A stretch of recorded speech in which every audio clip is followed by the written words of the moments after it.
Hello everyone and welcome back to another video. It's been a while since I last uploaded as I've been super busy working on some other projects, but I'm pretty much done with those now and I'm here to make more videos. And this might be a bit of a hot take, but I miss GTA Online modders. Yes, I'm aware that the game is much safer to play nowadays. You don't have to worry about getting swatted because some neckbeard, mouth-breathing prom night dumpster baby is jealous that you legitimately beat them in a 1v1 in a free mode session. You don't have to worry about getting randomly exploded by some guy wearing the skibbity lit trip drip and combat helmet combo. You can log into a game, do a few rounds of deliveries, or play some adversary mode and nothing bad will happen. Well, unless a legitimate tryhard comes out to get you, but they aren't modding, okay, so there's no excuse now. Quit being a loser and learn how to aim that sniper rifle of yours. As for me though, I don't really think I've ever had the legitimate interest in playing the game like the developers intended. I mean, yeah, sure, I play games and do jobs to get money to buy the cars that I use for the car reviews, but besides that, I often like to just go out modder hunting, because the craziest, most interesting interactions that I've ever had in GTA Online were with people using mods. Partially so that they could drop some cash from me, but also because the shenanigans that they bestowed upon us made for some of the most fun I've had in the game. And it was even better when you had modders willing to help out for videos. That's what this video is about, an anecdote about some of the things that I did with the help of modders to have some good old fun as well as do a few productive things as well. One state. Imagine playing a GTA style open world sandbox game on the go, but it's with up to 500 real players all in one massive city. Now, One State is a massive mobile multiplayer online role-playing game where you can be anything you like. You can be a police officer, a taxi driver, a bus driver, street racer, gangster, businessman, shop owner, and many more. Available to play on both Apple and Android devices, it's free to play and is ludicrously easy to get started, but allow me to tell you a bit more about the game first. In these streets, you're never safe. You need to make a choice. Sign with the local authority, or join the ranks of the many gangs that swarm the streets. Earn cash and experience through legitimate jobs, or through questionable methods. Then spend the money on cars, properties, businesses, stocks, or just some fresh new swag. One State is an entirely player-driven experience. The latest update added an in-game radio, so now you can cruise around the LA-inspired map to the game's very own in-game radio. There's also fame progression that allows you to build your name in the city, as well as a gang diplomacy system. Feeling lonely? Bring a friend along and use the real-time voice or text chat system to team up and stir up some chaos. Download One State now by scanning the QR code on the screen, or visit the website using the link in the description below. Use my code PRG and get yourself $10,000 in-game cash at the start and get another $60,000 when you reach level 8. And that's on top of all the daily rewards that regular players can get when they log in through the game or on the website. Give One State a try now. For anyone who's ever played Rocket League, I don't think I really need to explain. And yes, what you can see was all in free mode, and yes, it was definitely fun to play and record. This is an example of a game that to this day I'm pretty sure you still can't play in any official capacity, but goddamn is it fun within the GTA environment. There's just something to do with the uncanniness that makes this way more enjoyable than actually playing Rocket League.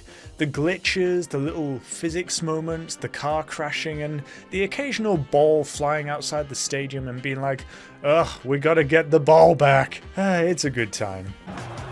We've got a centre ball. Oh, and it looked like Red just had it then, but he lost it.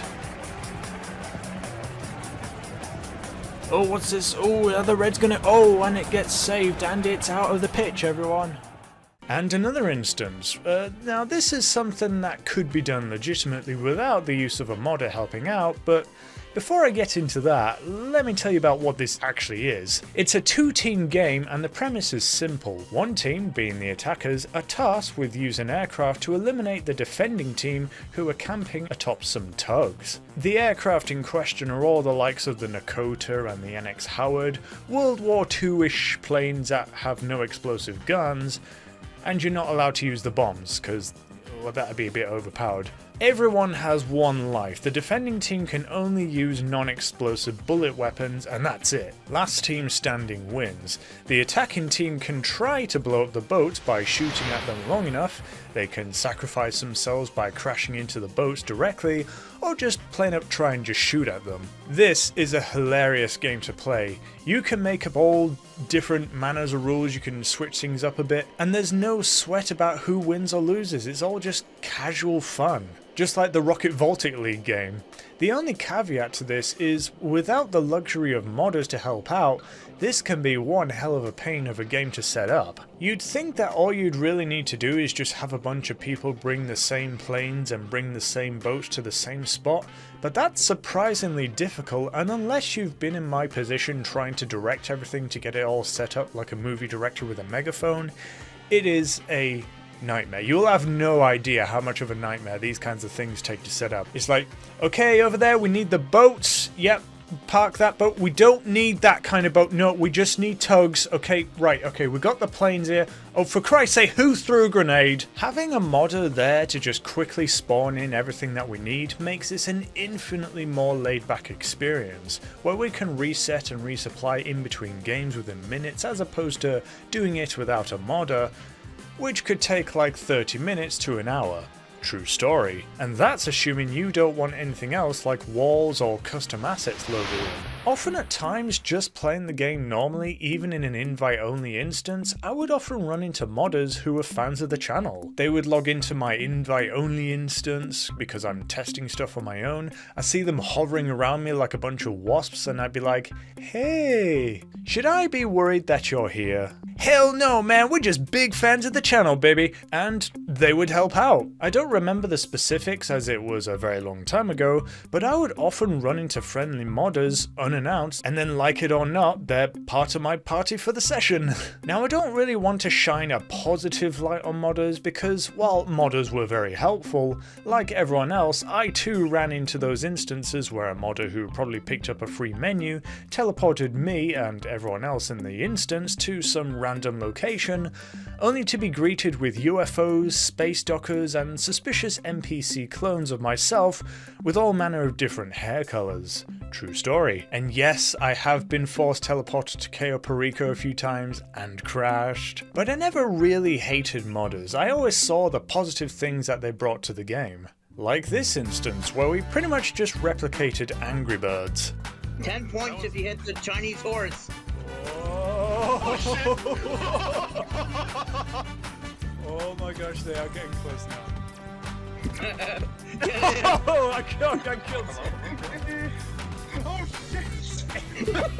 How did I kill him? Remember, boys, lead your shots. Oh Jesus! Remember, no rush.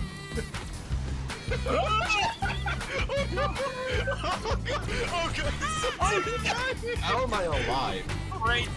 I shouldn't be alive.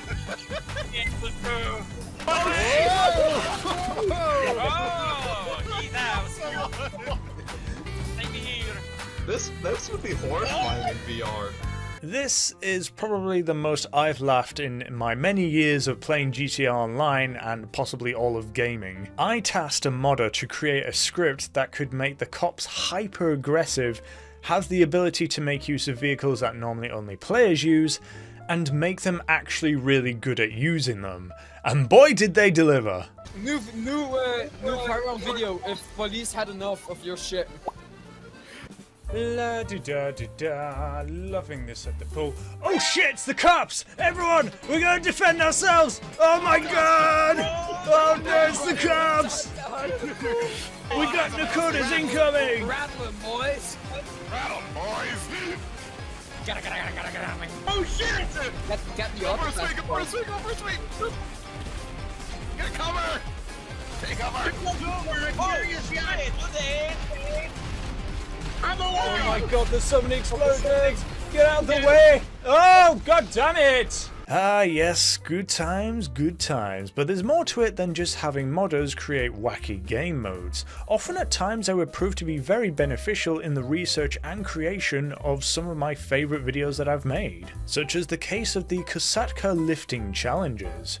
While we did end up really legitimately lifting the Kosatkas not only on top of Mount Chiliad, but also on top of the Maze Bank Tower, for the research and practice of developing the techniques that we would ultimately use to do this, we enlisted the help of none other than modders to help out, such as getting a Kosatka into LSI runway so that we could very closely inspect the vehicle model and, you know, come up with strategies to lift the thing and whatever. But we also had a modder come in and edit the weight value of the Kosatka, making it lighter and easier to lift for practice and training purposes.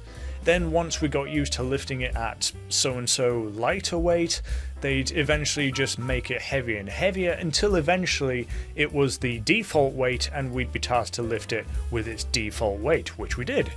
Okay guys, just lower down a little bit. We are lowering down now. Okay, it's good, it's good. Everyone move away, Okay, move away, guys. Careful. Careful. Oh, this is super surreal.